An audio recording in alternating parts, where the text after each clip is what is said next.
South Koreans are usually one of the main groups of tourists to Japan, especially during the Thanksgiving holidays. But the impact of the boycott campaign is clearly felt at its tourism sector, as Koreans are showing a change of travel preferences during this year's Chuseok week. Jung-hwan takes a closer look. Incheon International Airport is one of the places where the boycott campaign against Japan is noticeable. The boycott seems to have led many South Koreans to decide on alternative destinations during the Chuseok holiday. We were planning to go to Japan, but since the incident in July, we decided to take part in this boycott campaign and go to Singapore instead, even if it cost us a bit more money. My dad is into politics, and I think it has somehow affected the decisions behind our family trip this year. We decided to go to Saipan because it's cheap and close.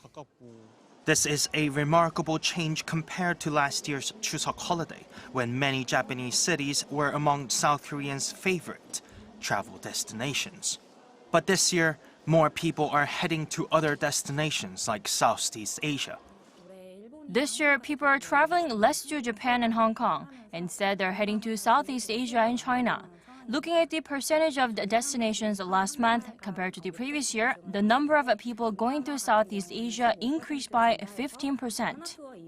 But some travelers also pointed out traveling to where they want to visit during the holiday season is their own right as tourists, and such diplomatic issues should be separate from cultural exchanges.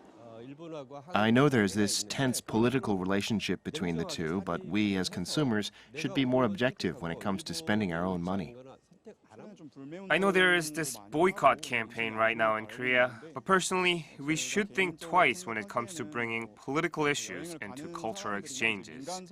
I don't think pointing fingers is necessary for traveling where you want to.